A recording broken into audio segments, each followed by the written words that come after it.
மேல சித்தப்பா மேல சந்தேகம், எல்லாருமே சந்தேகம் தான் எங்க வீட்டுல வந்தாங்க. முத்து நம்ம ஜெயிச்சிருவோம்டா அப்படின்னு சொன்னா, ஆனா நாங்க தோத்துட்டோமே. நீ ஒரு கொண்டு அவனோட அனுப்பிட்டா போதும், நான் பேப்பர்ல எழுதி கொடுத்தா மாதிரி அவன் கூட போயிடுறேன்.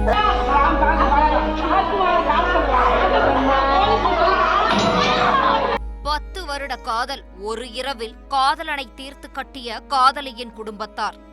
காதலன் வைரமுத்துவின் காதலி தற்போது மருத்துவமனை பிணையறையின் முன்பு கதறி எழுது கொண்டு கதவின் முண்டிக் கொள்ளும் காட்சி அங்கு இருப்பவர்களிடத்தில் பெரும் அதிர்ச்சியை ஏற்படுத்தியுள்ளது. தனது காதலன் மறைவிற்கு காரணமான தன்னுடைய குடும்பத்தை சார்ந்த தாய் மற்றும் சித்தப்பா உள்ளிட்டோர் மீது சந்தேகம் இருப்பதாகவும் அவர்கள்தான் கூலிப்படையை வைத்து கொலை செய்து இருப்பதாகவும் தந்தி டிவிக்கு வைரமுத்துவின் காதலி பேட்டியளித்துள்ளார். விட்டுட்டு போனேன் நானு. முத்திய கைய புடிச்சு முத்து அப்பா அம்மாவா நான் நினைச்சேனே. எல்லாத்தையும் தூக்கி விட்டு போயிட்டா சித்தி.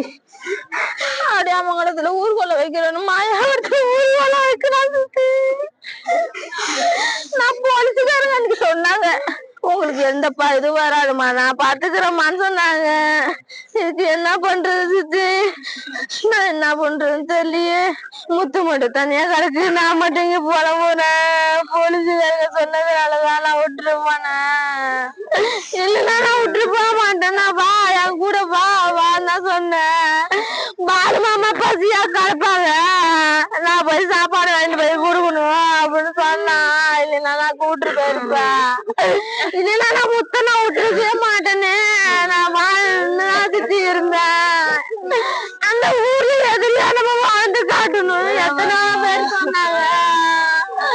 முத்து நம்ம ஜெயிச்சிருவோம்டா அப்படின்னு சொன்னா, ஆனா நாங்க தோத்துட்டோமே. எங்களுக்கு தீர்வே கிடைக்கல. எங்க விட்டுட்டு போனான்னு தெரியல சித்தி. எனக்கு பயமா இருக்கு, எனக்கு பயமா இருக்கு சித்தி. முத்த வர சொல்லுங்க, முத்த வர சொல்லுங்க. அம்மா அப்பா வேணா முத்து, எனக்கு நீ தான் முத்து வேணும்னு வந்தான். 11 வருஷமா நான் அடி வாங்காத அடி இல்ல.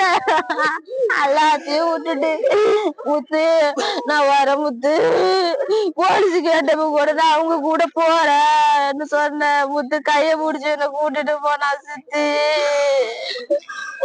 இப்ப கைய விட்டுட்டா சித்தி. நான் கூட்டப்பே வந்திருந்தா நான் விட்டுருப்பேனா.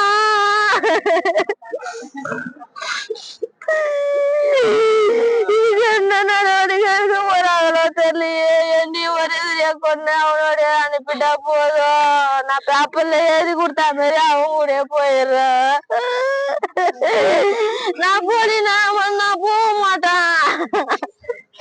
அவன் நினைச்ச மாதிரி ஒரு தாலி கூட கட்டலையே. அவன் நினைவு ஒண்ணுமே நடக்கலையே. நான் ஒண்ணுமே திருப்தி பண்ணி காட்டலையே. முத்தோ மாடி வீடு கட்டுற மாதிரி நான் ஒண்ணு விட கொடுக்குதான் செய்யணும்னு சொன்னா. யார வாழ வச்சு போக போறான்னு தெரியலையே. அவங்க அப்பாவுக்கு என்ன சொல்றதுக்கு எனக்கு ஒண்ணும் தெரியல. ஐயோ அம்மா, என்ன ஒரு தடவை கூட்டு போய் காட்டுக்கலாம். நிறைய ட்ரெயின் எழுதி விட்டுன்னு மறைக்க பார்த்தான். நான் போல, நான் 4 மணி ட்ரெயின்ல போறேன். நீ போய் இப்பயே கொத்தனாரு வேலை செய்யறாங்க போன்னு தோர்த்தி விட்டா. இதுக்குதான் என்ன தோர்த்தி விட்டானோ தெரியலையே. எங்க அம்மா தான் போக சொல்றாங்க, போ பால்டி.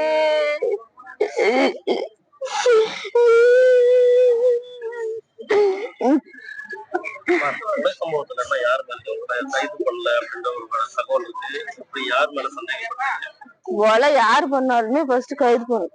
ஊர்ல உள்ளவனா இருந்தாலும் சரி, உள்ளவனா எங்க ஊர்ல உள்ளவனா இருந்தாலும் சரி, கைது பண்ணாதான் அந்த பாடியை வாங்குறாங்க.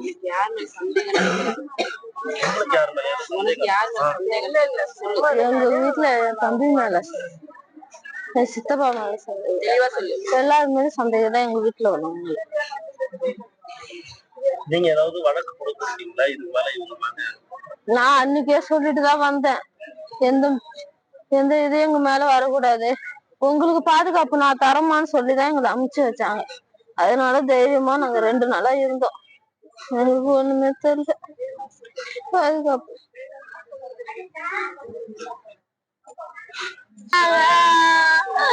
முத்து நம்ம ஜெயிச்சிருவோம்டா அப்படின்னு சொன்னாங்க. நாங்க தோத்துட்டோமே. என்ன நடவடிக்கை எடுக்க போறாங்களோ தெரியலையே. என்னி ஒரு எதிரியா கொண்டு அவனோட அனுப்பிட்டா போதும். நான் பேப்பர்ல எழுதி கொடுத்தா மாதிரி அவங்க கூட போயிடுறேன்.